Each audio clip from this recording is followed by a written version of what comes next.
Hi, my name is Emilia, and today I want to share a personal story with you, a story of mistakes, regrets, but also strength, growth, and the journey towards self-love and protection. This is something I've kept inside for years, and now, after a long struggle with my own emotions, I feel ready to talk about it.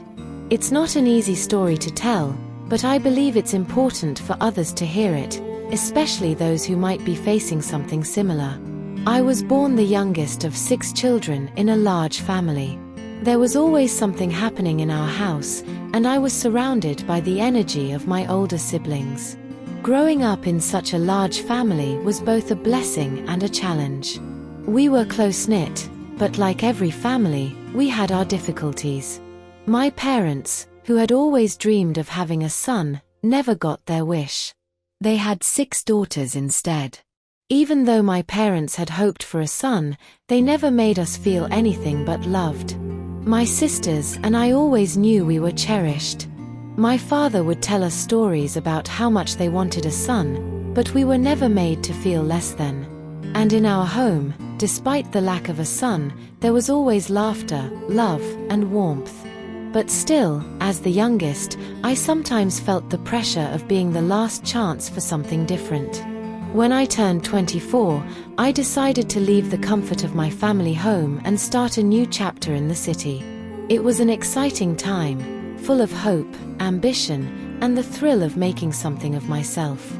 I opened a small clothing store, something I had always dreamed of.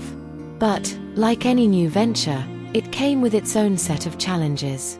The early days were rough. I didn't have much experience, but I was determined. My sisters, especially Matilda and Sophia, were my rock.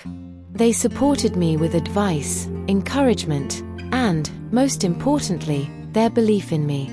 Their words often echoed in my mind, "Emilia, just do your best, and success will come when you least expect it." That's what kept me going, even on days when I was overwhelmed. It wasn't long before my 2 nephews, Henry and Jack, moved in with me while they attended college in the city. At first, things were great. They were polite, respectful, and seemed eager to adjust to city life. They helped around the house, and I was happy to have their company. The house felt more alive with them around. There was a part of me that was proud to be able to provide a space for them to grow and learn. But, as time went on, I began to notice subtle changes. They started staying out later, coming home at odd hours. Sometimes they wouldn't even come home until the next day, giving me vague excuses. Their behavior started to shift, and I could sense something was wrong. They became distant, less respectful, and I began to feel uncomfortable. Then, one day, everything changed. I walked into the living room and saw something I'll never forget, something that made my heart sink. Their behavior had crossed a line. It wasn't just about staying out late or being disrespectful anymore. They had crossed personal boundaries, and I felt violated, betrayed, and incredibly vulnerable. I realized that this wasn't just a phase. This wasn't something I could ignore or brush aside. I had to take control. This wasn't the kind of behavior I could allow in my home, and I couldn't let them continue to treat me like this. I confronted them. I told them that what they had done was unacceptable. There was no room for negotiation. If they didn't leave, I would be forced to take further steps. It was one of the hardest things I've ever had to do. To stand up to family, to people I loved, to protect myself, was not something I had ever imagined. But in that moment, I knew it was the right decision. The next few days were tense. Henry and Jack left my house, and as much as I wanted to feel relief, there was a part of me that felt hollow. I couldn't shake the feelings of betrayal and hurt. The emotional scars didn't disappear overnight. The anxiety, the fear, the overwhelming sadness, it was all still there. I was alone again. And as I sat in the quiet of my home, I had to face the reality of what had happened. I had lost my sense of safety, my sense of trust.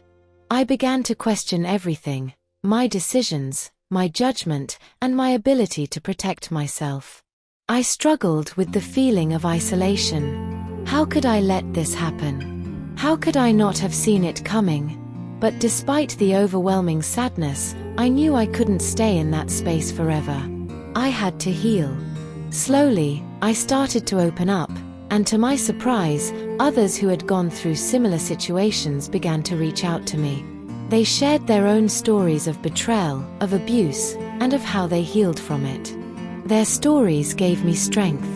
Looking back, I understand now that setting boundaries is not just about protecting yourself from others, it's also about self-respect. I should have never allowed myself to feel guilty for standing up for my safety and well-being.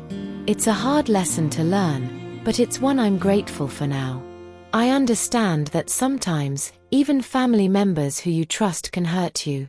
And that doesn't make you weak, it makes you human. What I've learned through this painful experience is that your safety, emotionally, mentally, and physically, comes first. You can't let anyone, no matter how close they are, cross the line. You have the right to stand up for yourself. And when that's threatened, you have the power to take action, no matter how difficult it may seem. To anyone who might be watching and feeling the weight of their own emotional burden, I want you to know that you are not alone. Whether you're facing abuse, betrayal, or any kind of emotional turmoil, it's okay to speak up. It's okay to protect your peace. And most importantly, it's okay to love yourself enough to walk away from situations or people that make you feel unsafe. I share this story not to seek sympathy, but to empower those who may be in a similar situation. Set your boundaries, trust yourself, and never let anyone make you feel less than worthy of respect and love. Thank you for listening to my story. If you've ever experienced anything like this, I'd love to hear your thoughts in the comments below. And remember, your safety and your peace of mind come first, always.